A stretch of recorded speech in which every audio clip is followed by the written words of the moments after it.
Shalom family, welcome to today. This week is Shabbat Behar-Bechukotai. I hope I said that right. It's Leviticus 25:1 through 27:34, and we are finishing up the book of Leviticus. The main events of this week's Parsha are instructions about the Sabbath year, about the instructions about the year of Jubilee.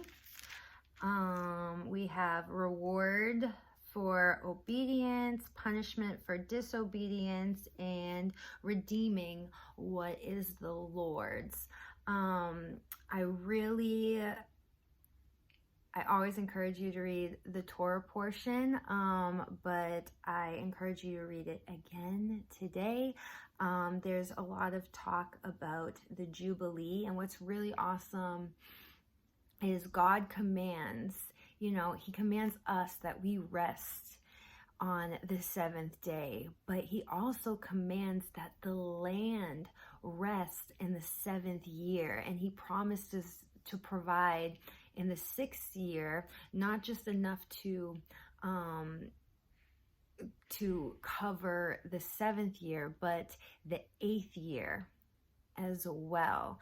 And I just think that is just so profound and so beautiful because, God doesn't want us, He didn't want the Jews to work on the Sabbath. He didn't want the Gentiles to work on the Sabbath. He told the Jews not to have their slaves work on the Sabbath or their animals work on the Sabbath, but He even cares about the dirt, about the ground, about the earth, and the earth's rest. And it just shows how much He cares about every single thing that He's created. But that's a little side note, because today we are going to be narrowing in on one particular verse, Leviticus 25:49.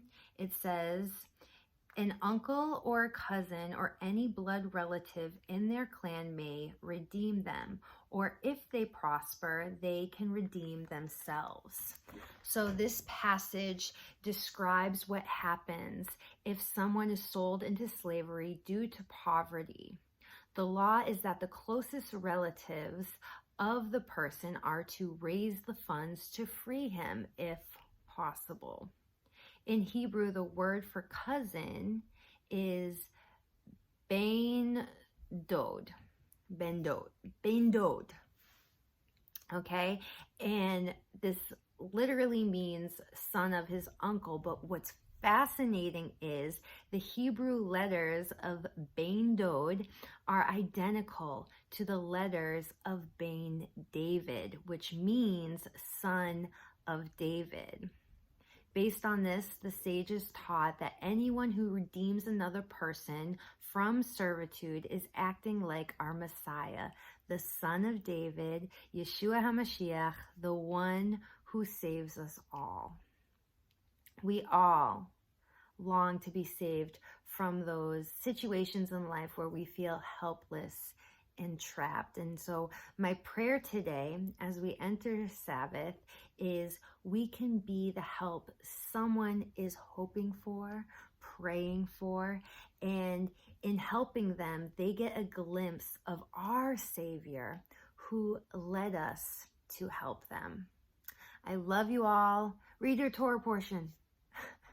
Have a blessed day. Have a restful, peaceful Sabbath, and I'll see you next week. Shabbat Shalom.